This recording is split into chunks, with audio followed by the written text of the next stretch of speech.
നമ്മൾ ദോഹ കേട്ടു.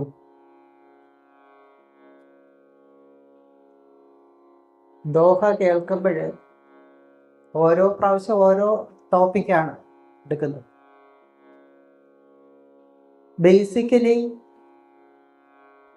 ഇതെല്ലാം പറയുന്നത് മനസ്സിനെ പറ്റിയിട്ടാണ്.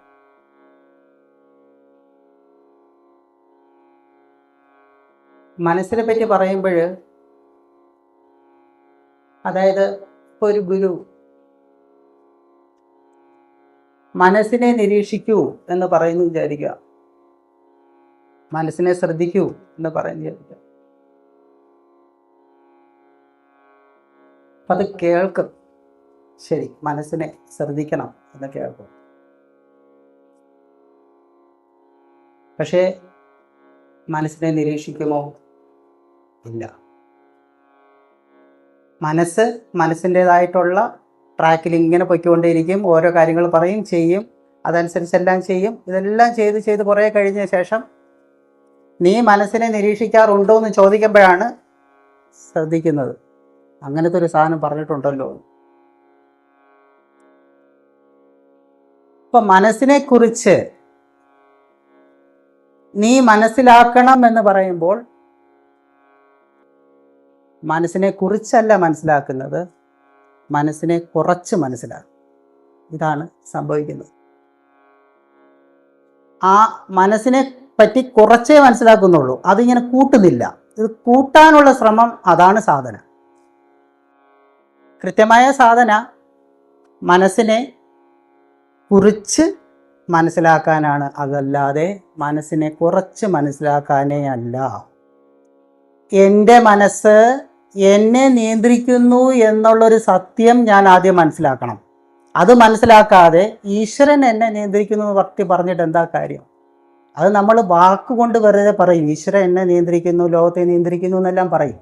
പക്ഷേ നിലവിലുള്ള സത്യം എന്നെ നിയന്ത്രിക്കുന്നത് എൻ്റെ മനസ്സാണ് എന്ന് തിരിച്ചറിഞ്ഞാൽ മാത്രമേ അതിനെ കുറച്ചല്ല നിറച്ച് മനസ്സിലാക്കാനുള്ള ഒരു ടോപ്പിക്കാണെന്ന് മനസ്സിലാവുള്ളൂ.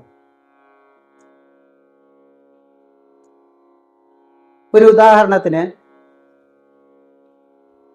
ഒരു ധ്യാന സെന്റർ, അവിടെ ധ്യാനിക്കാൻ വേണ്ടി ഒരാൾ വന്നു. അങ്ങനെ ഇരിക്കുകയാണ്. ഇരിക്കുന്ന സമയത്ത് ആ ധ്യാനഗുരു ചോദിക്കുകയാണ്, എന്തിനാ വന്നത്?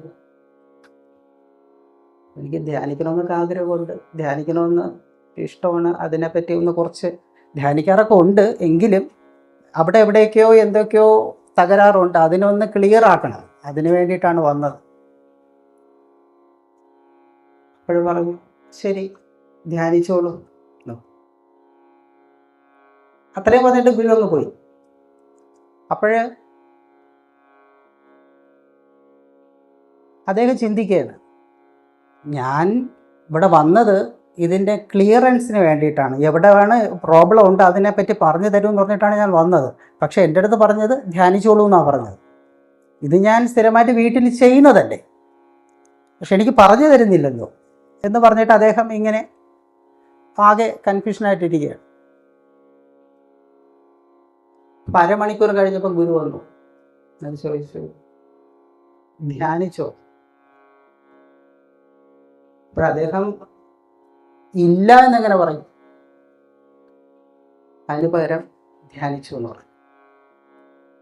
എങ്ങനെ ധ്യാനിച്ചു? അത് നല്ല അനുഭവമായിരുന്നു. വീട്ടിലിരുന്നെങ്കിൽ എനിക്ക് ഇത്രയും ധ്യാനിക്കാൻ പറ്റില്ല, ഞാൻ പരിസരം മറന്നെങ്കിൽ ഇരിക്കുകയായിരുന്നു. ഞാൻ ഇവിടെ നല്ല വൈബ്രേഷൻ ഉണ്ട്, അതുകൊണ്ട് ഞാൻ എല്ലാം മറന്നങ്ങനെ ഇരുന്നുള്ളൂ. അപ്പോൾ ഗുരു ചോദിച്ചു, വീട്ടിൽ ഇത്ര വൈബ്രേഷൻ ഇല്ലേന്ന് ചോദിച്ചു. അല്ല, അത് ഇവിടത്തെ പോലത്തെ വൈബ്രേഷൻ അവിടെ എന്തായാലും ഉണ്ടാവില്ലല്ലോ, ഇവിടെയാണ് എനിക്ക് നല്ല വൈബ്രേഷൻ ഫീൽ ചെയ്ത് നല്ലതായിട്ട് ഇരിക്കാൻ പറ്റിയത് ഇവിടെയാണെന്ന് പറഞ്ഞു. അപ്പോൾ ഗുരു ചോദിച്ചു, അവിടെ ഇരുന്നതും ഇവിടെ ഇരുന്ന ആൾ ആരാണെന്ന് ചോദിച്ചു. അത് ഞാൻ തന്നെയാണ് ഇരുന്നത്, അവിടെ ഇരുന്നത് ഇവിടെ ഇരുന്നത് ഞാൻ തന്നെയാണ് ഇരുന്നത്. നീ അവിടെ ഇരുന്നപ്പോഴും നിന്നിലുള്ളതല്ലേ ഇവിടെ ഇരിക്കുമ്പോഴും നിനക്കുള്ളത്. പിന്നെ എന്ത് പ്രത്യേകതയാണ് നിനക്ക് വൈബ്രേഷൻ വ്യത്യാസം ആയിട്ട് തോന്നിയെന്ന് ചോദിച്ചു. അതല്ല, ഈ സറൗണ്ടിങ് ആയിട്ടുള്ള കാര്യങ്ങളെല്ലാം വ്യത്യാസമാണല്ലോ. അപ്പോൾ ഗുരു പറഞ്ഞു, നിൻ്റെ അടുത്ത് പുറത്തോട്ട് നോക്കിക്കൊണ്ടിരിക്കാനാണോ പറഞ്ഞത്, ധ്യാനിക്കാനാണോ പറഞ്ഞത്? നീ എന്തിനു പുറത്തോട്ട് നോക്കണം? അപ്പോഴാണ് അദ്ദേഹത്തിന് മനസ്സിലായത്, ശരിയാണല്ലോ, ഞാൻ ചെയ്തത് ശരിയായ റൂട്ടല്ല. ഞാൻ എല്ലാം നോക്കുന്നത് പുറത്താണ്. പുറത്ത് അതുണ്ട്, ഇതുണ്ട്, അങ്ങനെ നല്ല ഭംഗിയുണ്ട്, എനിക്ക് ധ്യാനിക്കാൻ പറ്റിയ ഇടം. അവൻ തന്നെ അങ്ങ് ചിന്തിക്കുകയാണ്, എനിക്ക് ധ്യാനിക്കാൻ പറ്റിയ ഇടം ഇതാണെന്ന്. പക്ഷേ ഈ ധ്യാനിക്കുന്നവൻ്റെ ഉള്ളിലെ ഇടം, ഉള്ളിലെ എന്താണ് അവസ്ഥ എന്ന് അവൻ നോക്കുന്നില്ല. അപ്പം അത് ക്ലിയർ ആക്കാതെ അവൻ എവിടെ പോയിരുന്നാലും ധ്യാനിക്കാൻ പറ്റിയ ഇടം മാത്രമേ ശ്രമിക്കുകയുള്ളൂ, അല്ലെങ്കിൽ തിരയുള്ളൂ. ഒരിക്കലും ധ്യാനം അവനിൽ സംഭവിക്കില്ല. എപ്പോഴും മനസ്സിനെ നിരീക്ഷിക്കുക എന്ന് പറയുന്ന ഒരു ടോപ്പിക് എല്ലാ ഗുരുക്കന്മാരും പറയും. രമണ മഹർഷി ടീച്ചിങ്സും ജിഡുവിൻ്റെ ഒക്കെ ടീച്ചിങ്സും നമ്മൾ നോക്കിക്കഴിഞ്ഞാൽ ഈശ്വരനെ പറ്റിയിട്ടൊന്നും പറയില്ല, അതിൻ്റെ ആവശ്യമില്ല. കാര്യം എന്താണ്? ഈ അന്വേഷിക്കുന്നവൻ ആരാണ്? ഈശ്വരനാണ്. പിന്നെ എന്തിനാ ഈശ്വരനെ പറ്റി പറയണം? അത് മനസ്സിലാക്കാൻ പറ്റാതിരിക്കുന്ന ഒരവസ്ഥയുണ്ട് മനസ്സുള്ളത് കൊണ്ട്.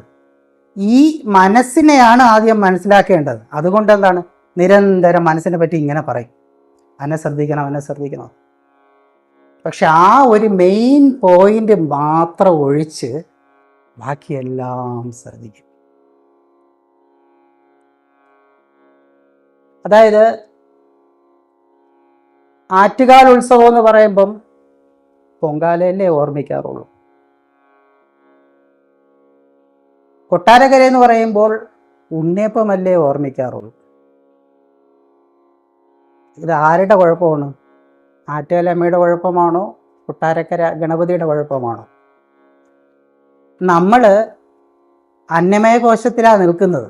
അതുകൊണ്ട് അവിടെ ഉണ്ണിയപ്പത്തിന് ശേഷം മാത്രമേ കൊട്ടാരക്കര ഗണപതി വരുള്ളൂ.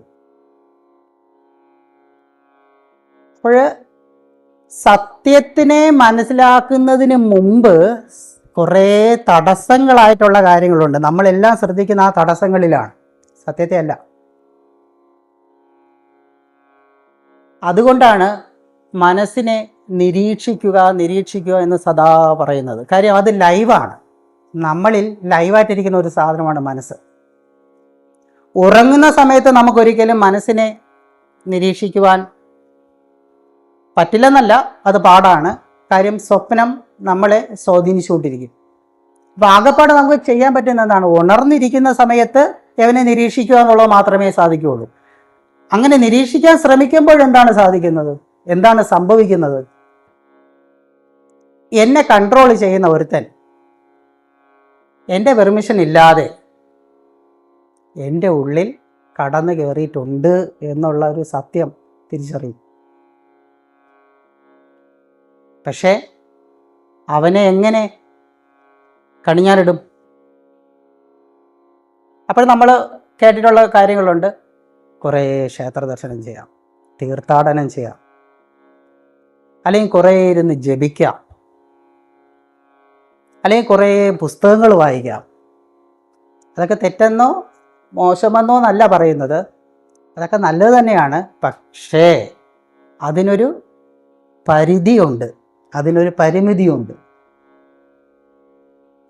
നമ്മളുടെ ഏജ് എത്രയാണോ അത്രയും ബാക്കിലോട്ട് ചിന്തിക്കുമ്പോൾ ഈ പറഞ്ഞ കാര്യങ്ങളെല്ലാം നമ്മൾ ചെയ്തിട്ടുണ്ട്.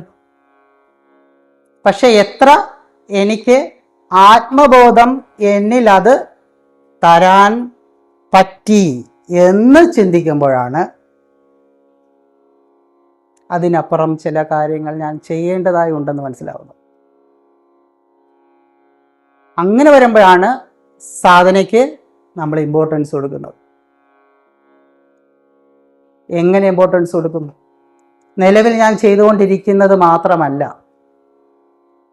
അല്ലെങ്കിൽ നിലവിൽ ചെയ്തുകൊണ്ടിരിക്കുന്നതിൽ എന്തോ ഒന്നിൻ്റെ കുറവുണ്ട്. ശ്രദ്ധയുടെ കുറവുണ്ടാവാം,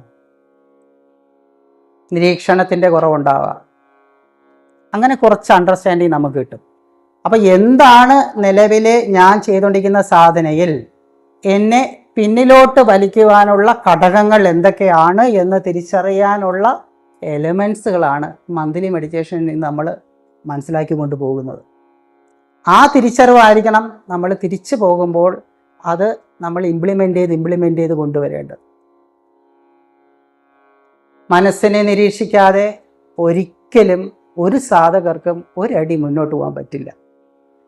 കാരണം നമ്മൾ ഒരടി മുന്നോട്ട് പോകുമ്പോൾ ഈ മനസ്സ് നമ്മളെ പിന്നിലോട്ടത് വലിച്ചിരിക്കും, സ്വാഭാവികമായിട്ട് വലിച്ചിരിക്കും. കാര്യം എന്താണ്?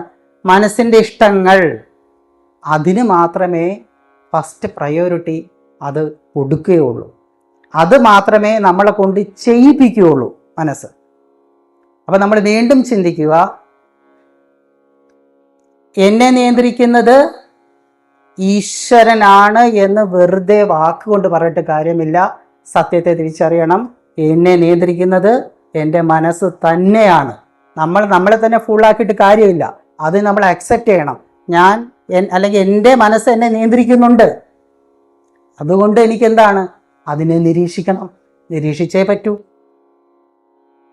ആ നിരീക്ഷണം എങ്ങനെ സംഭവിക്കുമെന്ന് മനസ്സിലാക്കാനാണ് ഓരോ ധ്യാനവിധിയിൽ ഈ നിമിഷത്തിൻ്റെ പ്രസക്തി മനസ്സിലാക്കി തന്നുകൊണ്ട് ഓരോ ധ്യാനവിധി ചിട്ടപ്പെടുത്തി ചെയ്യുന്നത്.